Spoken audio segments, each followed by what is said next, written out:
Assalamualaikum warahmatullahi wabarakatuh. Perkenalkan, nama saya Rosita dari Prodi PGSD STKIP PGRI Bangkalan. Di sini saya akan memaparkan materi PTK yang mana yaitu melaksanakan perbaikan dalam pembelajaran. Baik, yang pertama yaitu perbedaan peran guru sebagai pengajar dan pelaksana PTK. Pada poin A yaitu peran guru sebagai pengajar serta pengajar dan peneliti, yang mana ada beberapa tahapan yang akan saya bahas di sini. Nah, baik, pada tahap 1 yaitu persiapan. Nah, sebelum mengajar, guru sebaiknya membuat persiapan, baik guru yang mengajar secara rutin maupun guru yang sedang mengajar, untuk memperbaiki pembelajaran atau melakukan PTK. Nah, persiapan yang dibuat itu harus sesuai dengan kurikulum yang sedang berlaku dan fokus pada kompetensi yang akan dicapai. Persiapan yang disiapkan oleh guru itu umumnya dalam bentuk rangkaian pembelajaran atau RP, baik dibuat oleh guru yang mengajar secara rutin maupun guru yang akan melakukan PTK atau penelitian tindakan kelas. Nah, dan tentunya rangkaian pembelajaran itu berbeda karena kebutuhannya pun juga berbeda. Baik, berikut ini merupakan contoh dari rangkaian pembelajaran rutin. Bisa dilihat ada beberapa komponen, diantaranya yaitu tujuan, materi, media, dan sumber, serta kegiatan pembelajaran dan evaluasi. Dan selanjutnya ada contoh dari rangkaian pembelajaran PTK dengan komponen yang sama. Nah, selanjutnya kita lihat persamaan dan perbedaan rangkaian pembelajaran rutin dengan rangkaian pembelajaran PTK. Pada komponen tujuan, kita lihat ada persamaan yang mana sama-sama mengacu pada tujuan kurikuler setiap mata pelajaran. Kemudian perbedaannya dalam PTK itu tujuannya ditambah dengan tujuan perbaikan sesuai dengan fokus masalah yang ingin diatasi. Selanjutnya yaitu komponen materi, yang mana persamaannya itu sama-sama memuat bahan pembelajaran sesuai dengan pokok bahasan. Sedangkan perbedaannya pada rangkaian pembelajaran rutin sering hanya menulis pokok bahasan. Pada rangkaian pembelajaran PTK itu lebih rinci, bisa berupa outline yang jelas. Kemudian ada komponen media dan sumber. Persamaannya sama-sama membutuhkan media dan sumber belajar. Perbedaannya pada rangkaian pembelajaran rutin biasanya seadanya. Nah, pada rangkaian pembelajaran PTK itu harus dirancang dengan cermat serta memilih media dan sumber yang memperkaya pengetahuan. Nah, selanjutnya yaitu komponen kegiatan pembelajaran.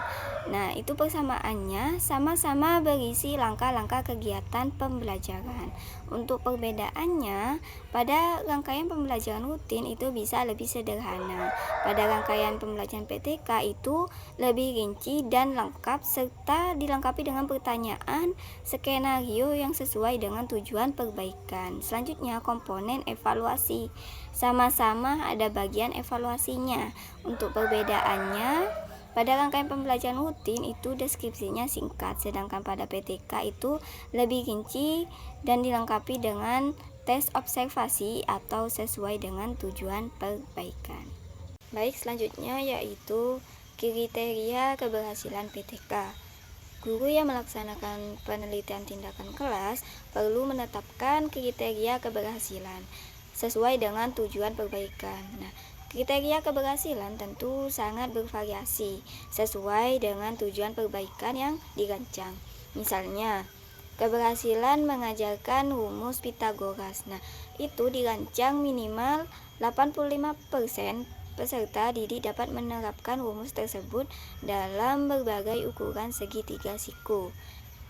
Yang mana artinya pengajar dikatakan berhasil dalam proses pembelajaran jikalau minimal 85% dari jumlah muridnya dapat menjawab semua soal yang berkenaan dengan perhitungan sisi siku-siku dengan tepat.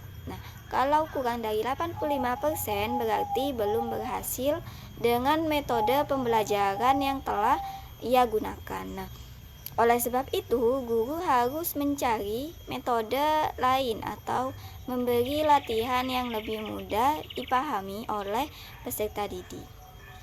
Kemudian yang kedua yaitu tahap pelaksanaan pembelajaran. Dalam tahap pelaksanaan pembelajaran, peran guru yang melaksanakan penelitian tindakan kelas sangat berbeda dari peran guru yang hanya bertugas mengajar. Tugas guru yang pelaksana PTK, jika guru yang sedang mengajar hanya memfokuskan diri pada pembelajaran, maka guru yang melaksanakan PTK itu mempunyai peran lain, yaitu sebagai peneliti. Nah, pengajar ia harus memfokuskan dirinya pada pembelajaran, kemudian sebagai peneliti. Ia juga harus memfokuskan diri pada pengumpulan data. Jika dia tidak mampu mengumpulkan datanya sendiri, maka dia dapat meminta bantuan teman sejawat atau menggunakan alat perekam yang dapat memungkinkan ia mendapatkan data yang dia inginkan. Nah, agar pembelajaran berjalan sesuai dengan rencana dan agar data yang dapat dikumpulkan dengan cermat, guru harus selalu melakukan penyesuaian transaksional dan mencatat hal tersebut dalam buku catatan, sehingga dia dapat menganalisis dengan cermat. Kemudian apa yang dimaksud dengan penyesuaian transaksional? Nah, penyesuaian transaksional adalah penyesuaian yang dilakukan oleh guru dalam pelaksanaan pembelajaran ketika antara guru dan siswa sedang berlangsung. Nah, penyesuaian tersebut bertujuan untuk membuat pembelajaran menjadi lebih efektif. Selanjutnya yaitu contoh sejumlah aspek yang perlu menjadi perhatian oleh guru dalam pelaksanaan PTK, mulai dari kegiatan awal sampai dengan kegiatan akhir. Yang pertama yaitu kegiatan awal. Kegiatan pembelajaran dimulai dengan apersepsi. Maksudnya yaitu menarik perhatian dan minat peserta didik dalam menghadapi pelajaran yang akan disajikan. Apabila guru berhasil menarik perhatian peserta didik, maka proses pembelajaran akan berjalan dengan lancar. Peserta didik juga akan bersemangat untuk mendapatkan ilmu pengetahuan, keterampilan yang baru, dan juga nilai serta sikap yang akan disampaikan akan tumbuh dengan baik. Mereka akan tenang dan senang dalam melaksanakan kegiatan sampai akhir pertemuan pada jam pelajaran tersebut, sehingga kemungkinan kompetensi yang diharapkan dapat dikuasai. Kemudian yang kedua yaitu kegiatan inti, yang mana kegiatan inti ini pada dasarnya merupakan kegiatan untuk mencapai kompetensi atau TIK yang dirancang dalam rangkaian pembelajaran. Agar kegiatan ini benar-benar terarah, guru sebaiknya merancang dengan cermat dan rinci urutan kegiatan, mulai dari kegiatan untuk mencapai TIK yang paling mudah dan mendasar sampai dengan yang paling sukar atau susah. Kemudian yang ketiga yaitu kegiatan penutup, yang mana pada kegiatan penutup itu bertujuan untuk memeriksa pemahaman siswa yang menindaklanjuti hasil belajar. Kegiatan penutup biasanya diisi dengan merangkum, memberi tes, dan memberikan tindak lanjut. Sehubungan dengan itu, guru juga sambil melaksanakan kegiatan penutup. Guru harus mengingat kegiatan apa yang ia lakukan, bagaimana respon siswa dalam pembelajaran. Kemudian yang ketiga yaitu tahap pasca pembelajaran. Ada beberapa kegiatan yang harus dilakukan oleh guru pelaksana PTK setelah pelajaran selesai. Yang pertama yaitu menghimpun atau merangkum catatan yang dibuat selama pembelajaran. Yang kedua yaitu berdialog dengan siswa jika diperlukan. Yang ketiga, berdiskusi dengan teman sejawat untuk membahas data yang ia kumpulkan. Kemudian yang keempat yaitu melakukan refleksi untuk mengungkap apa yang sebenarnya terjadi dalam kelas, mengapa peristiwa tersebut terjadi, dan apa dampaknya bagi siswa. Kemudian yang kelima yaitu merangkum hasil perbaikan pembelajaran yang mencangkup apa yang sudah tercapai dan apa yang belum tercapai. Kemudian yang keenam yaitu merangkum penyebab belum tercapainya perbaikan yang dirangkum pada butir E.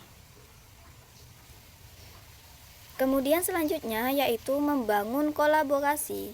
Kolaborasi atau kerjasama itu sangat penting dalam penelitian tindakan kelas. Nah, dalam upaya perbaikan pembelajaran, guru memerlukan bantuan dari berbagai pihak, terutama dari teman sejawatnya. Di samping itu, mungkin bisa juga dari para pendidik lain seperti dosen LPTK yang mungkin membantunya dalam mengidentifikasi dan menganalisis masalah serta dalam merencanakan tindakan perbaikan.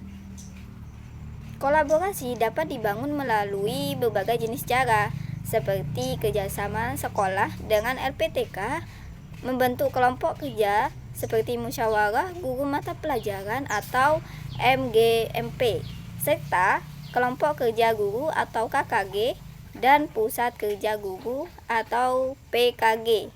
Rapat-rapat rutin sekolah yang membahas upaya perbaikan pembelajaran serta mengadakan hubungan secara pribadi. Baik, kesimpulannya, sebagai pelaksana PTK, guru mempunyai peran yang lebih besar dibandingkan guru yang mengajar tanpa melaksanakan penelitian tindakan kelas. Pada tahap perencanaan, guru pelaksana penelitian tindakan kelas harus membuat persiapan yang lebih rinci, menetapkan tujuan perbaikan, mencantumkan pertanyaan yang akan ia ajukan, mendeskripsikan dengan cermat setiap langkah kegiatan, kemudian melakukan kesepakatan dengan teman sejawat yang akan membantu dia dalam mengamatinya. Kemudian guru pelaksana PTK sangat perlu membangun kolaborasi agar masalah yang ia hadapi dapat dianalisis secara cermat. Kemudian ia rencanakan tindakan perbaikan yang sesuai dengan hakikat masalah, kemudian teori yang relevan, serta pengalaman di bidang yang serupa. Baik, cukup sekian pemaparan materi dari saya. Kurang lebihnya saya mohon maaf. Akhiron, assalamualaikum warahmatullahi wabarakatuh.